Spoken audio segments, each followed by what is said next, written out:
నమస్తే వీటీవీ ప్రేమికి స్వాగతం. ఆంధ్రప్రదేశ్లో రాజకీయాలు ఏ విధంగా ఉన్నాయంటే ఎవరికైనా సరే ప్రజలు అధికారాన్ని ఇస్తారు. అంతేగాని ఆ అధికార పీఠం ఎక్కిన తర్వాత ఏమవుతుందంటే మరి ఆ పీఠం యొక్క పరిస్థితో దాని మ్యాజిక్కో లేదంటే ఏదో తెలియదు, కానీ ఆ పీఠం మీద కూర్చున్న తర్వాత ఇక మనకి తిరుగులేదు, మనమే చిరకాలం పరిపాలిస్తాం అనేటువంటి ఒక భ్రమల్లో భ్రాంతిలో ఈ నాయకులు ఉంటారు. ఎంతటి వారైనా సరే అనడంలో సందేహం లేదు. అదేవిధంగా కూటమి పరిపాలన అధికారంలోకి వచ్చి సంవత్సర కాలం పూర్తయిన తర్వాత సుపరిపాలనలో తొలి అడుగు అని ఒక కార్యక్రమాన్ని నిర్వహించారు. ఎవరితో నిర్వహించారు? రాష్ట్రంలోని అధికారులందరితో కూడా, ఉన్నతాధికారులు. అందులో ఐఏఎస్లు ఉన్నారు, ఐపీఎస్లు ఉన్నారు, గ్రేడ్ 1 ఆఫీసర్స్ ఉన్నారు, ఇంకా మేధావులు ఉన్నారు, ఎగ్జిక్యూటివ్లో చాలా సుదీర్ఘ అనుభవం ఉన్నటువంటి వాళ్ళు ఉన్నారు. సో అటువంటి వాళ్ళతో ఈ తొలి అడుగులో చేయాల్సినటువంటి పని ఏంటి నేతలు అన్నట్లయితే సమీక్ష జరపాలి.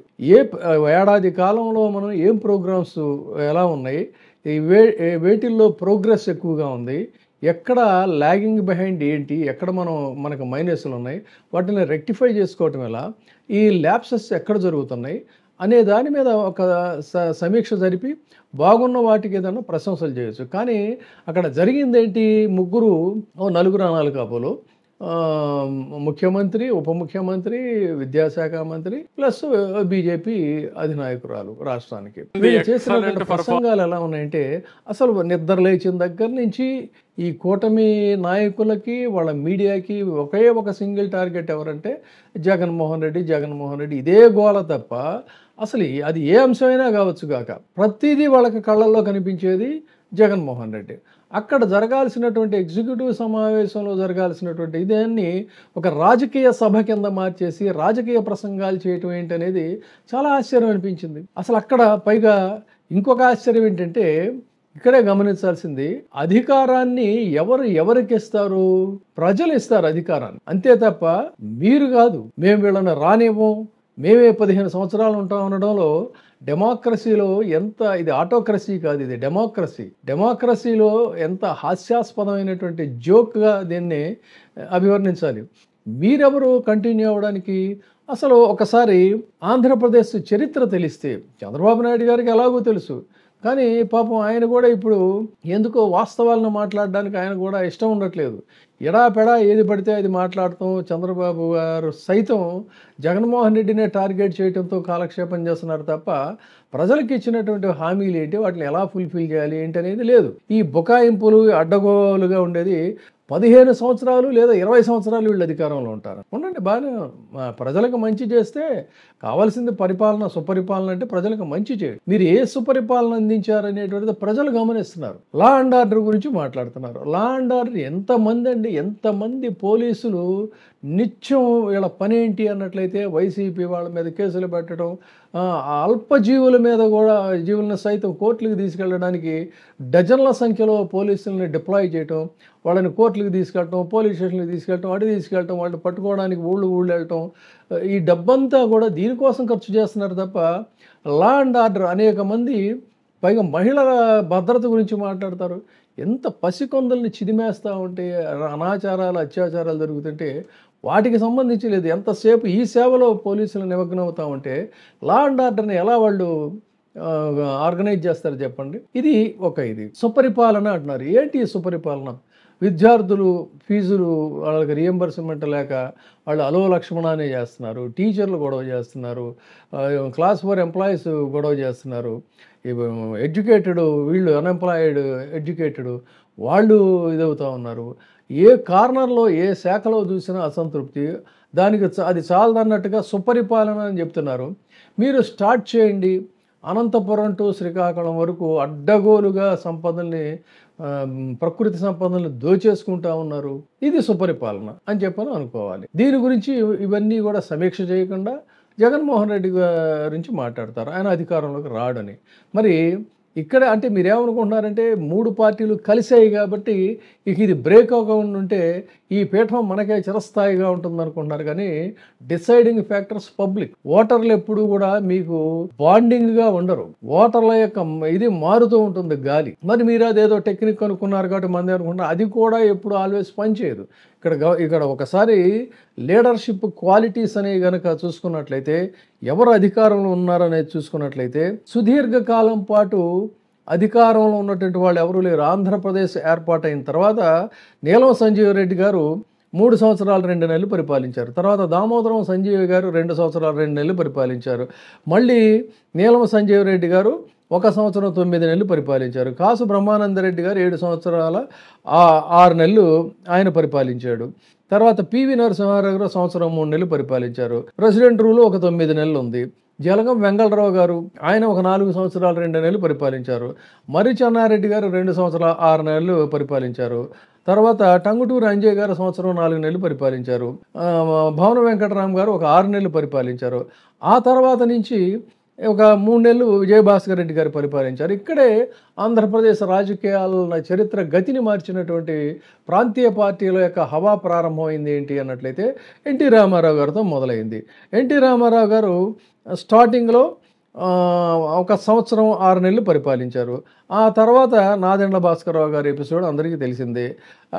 ఆ నెల తర్వాత తిరిగి మళ్ళీ రామారావు గారిని పునఃప్రతిష్ఠించిన తర్వాత ఆయన 5 సంవత్సరాలు 2 నెలలు పరిపాలించారు.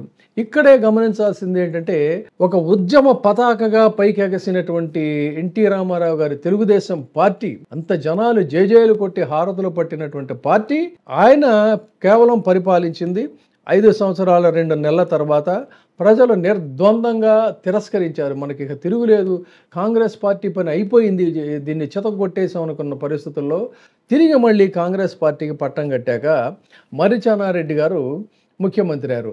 అలాగే మరింత ఉద్యమ పార్టీగా చరిత్రలో చెప్పుకోదగినటువంటి ఒక ప్రధాన ఉద్యమంగా చెప్పుకోవాలన్నట్లయితే తెలంగాణ ఉద్యమ పతాకగా ఒక కొంతమంది అయితే ఆయన మరి తెలంగాణ గాంధీ అని కూడా కీర్తించే స్థితిలో ఆవిర్భవించినటువంటి పార్టీ టీఆర్ఎస్ పార్టీ.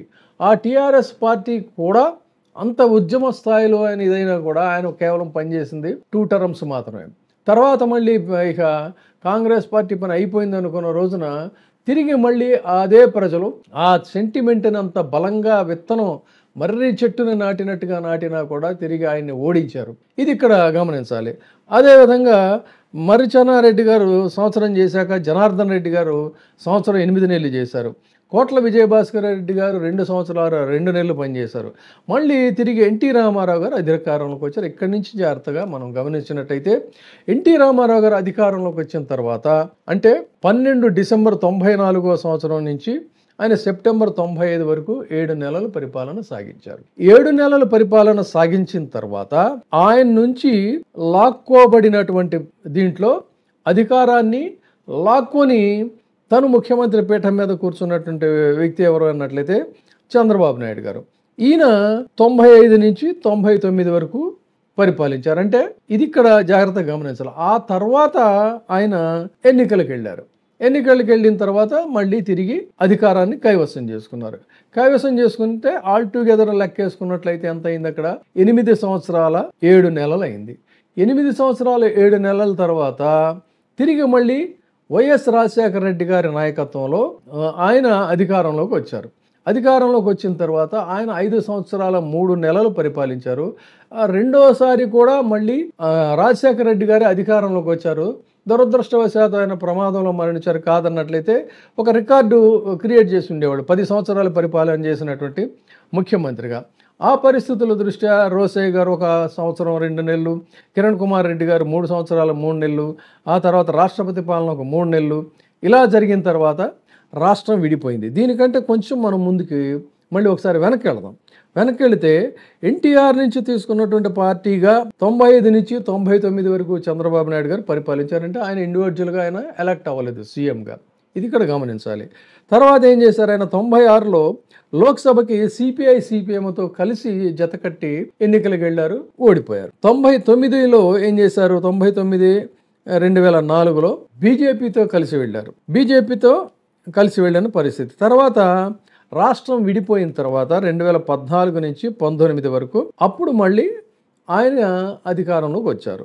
అంటే 5 సంవత్సరాలు పరిపాలించారు.